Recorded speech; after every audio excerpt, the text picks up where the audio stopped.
अयोध्यापुर को जाऊ बाबा एई समय जाई पहुंच छंत अयोध्या कटक रानी ससुरेखा हेला जाई स्वामी को निकट रे प्रणिपात टे कर देई छंती हा हा एई समय रघुराजा कहउछंती हा कहला रानी महाशया बा रानी ससुरेखा हा सर्वकुशल रे फेरिल तो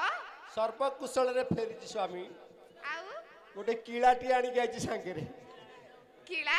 से किलाटी दुआरे ठिया हैची से होची गया ब्राह्मण हां पिंड पिंड दान कले भल मंत्र पढ़िले मंत्र पढ़ु पढ़ु मते टिके कड़े कड़े चाहिए चाहिला परे मझरे मंत्र बाबद रे गोटा गीत पढ़िले कौन कौन पढ़िले जानिछ कहूना कौन पढ़िले कहले आस आस प्रियतमा पीरती रे पसा खेलिबा आस आस प्रियतमा मो प्रियतमा